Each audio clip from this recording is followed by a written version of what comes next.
un train en marche. Me voilà dans une montgolfière pour répondre aux grandes questions scientifiques populaires sur Internet. Par exemple, le pilote de ma montgolfière affirme qu'il peut me faire atterrir où je veux, et pourtant il n'y a rien ici qui ressemble à un volant. Donc comment fait-on pour diriger ces engins? Alors, on dirige... Maintenant, je suis sur le train pour comprendre. Pourquoi reste-t-on au même endroit quand on saute à l'intérieur, mais pas sur le toit? Mais je ne m'arrête pas là. Car aujourd'hui, nous allons explorer 5 énigmes de physique et d'ingénierie avec des démonstrations simples.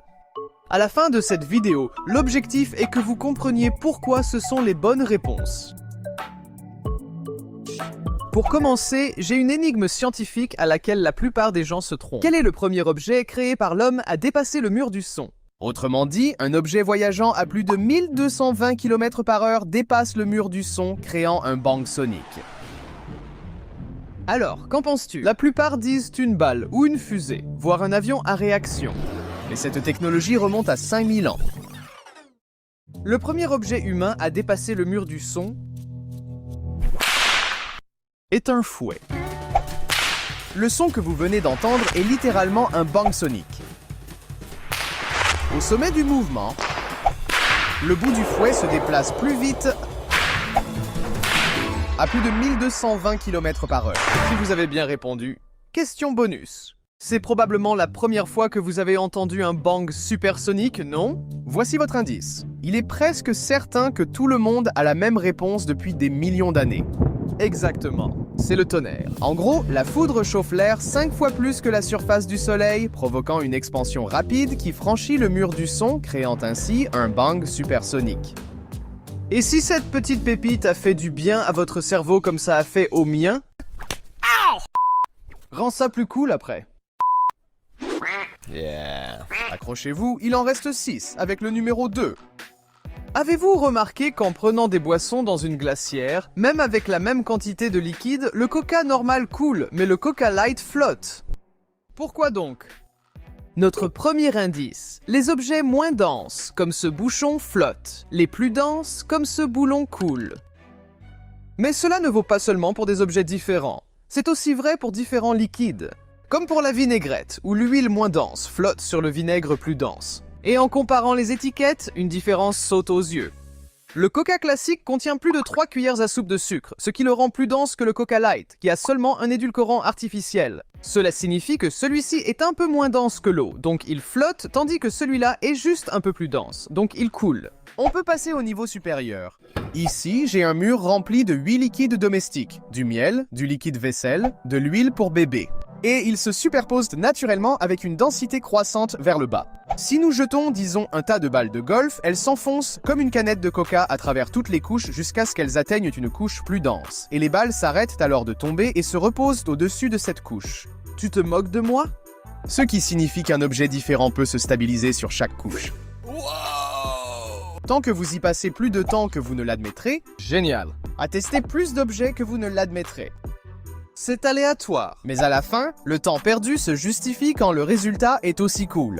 D'ailleurs, vous pouvez faire une version simple chez vous en remplissant un verre d'huile de cuisson et de liquide vaisselle, puis en ajoutant un bonhomme Lego pour surfer sur la vague. Cela fonctionne avec des liquides ménagers, mais si le liquide était métallique comme ceci, parce que ce bol pèse 24 livres de mercure, c'est difficile d'y plonger ma main.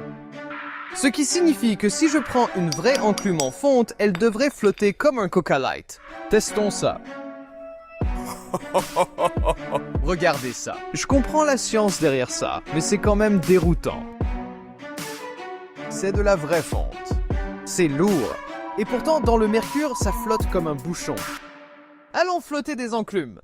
Pour le numéro 3, j'ai lu sur un célèbre mathématicien du XVIIe siècle. Il a remarqué que lorsqu'il accrochait plusieurs horloges à pendule chez lui, elles synchronisaient finalement leur balancement et restaient ainsi. Il s'est demandé comme moi en lisant ça, comment ces horloges mécaniques, sans contact, pouvaient communiquer entre elles et finir par balancer en parfaite synchronisation. Puisque la devise non officielle de Crunch Labs est de penser comme un ingénieur, j'ai décidé de tester cela par moi-même. Nous avons mis 4 horloges au mur. Et après 4 jours...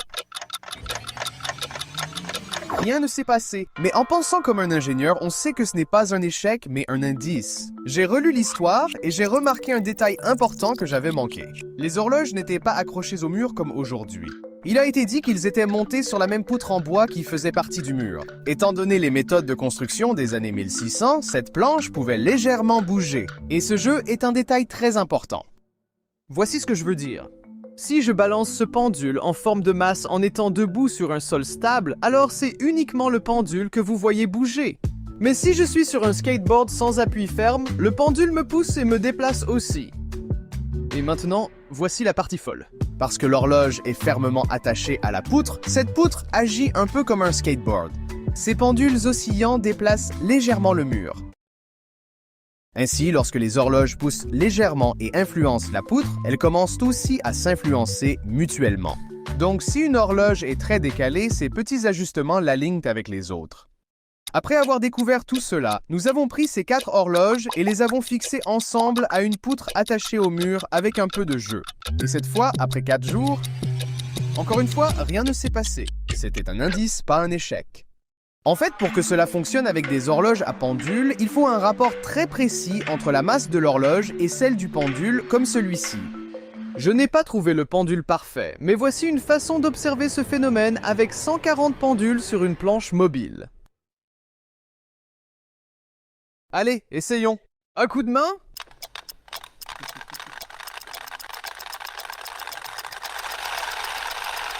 C'est vraiment l'une des choses les plus cool que j'ai jamais vues. Ça ressemble à des Stormtroopers. Voici un aperçu de la rapidité à laquelle ils se synchronisent. Regardez comment le chaos se transforme en ordre en moins d'1 minute.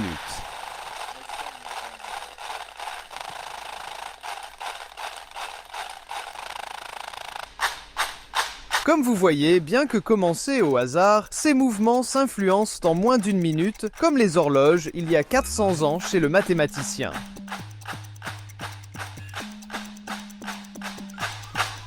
Au numéro 4, avez-vous remarqué que chaque pleine lune semble toujours identique? Autrement dit, c'est le même côté, même sur les photos. Et l'autre côté? En fait, on ne voit jamais l'autre côté, car la Lune tourne en synchronisation parfaite avec son orbite autour de la Terre, donc on ne voit que les yeux mobiles. Mais c'est fou! Quelles sont les chances que cela s'aligne parfaitement?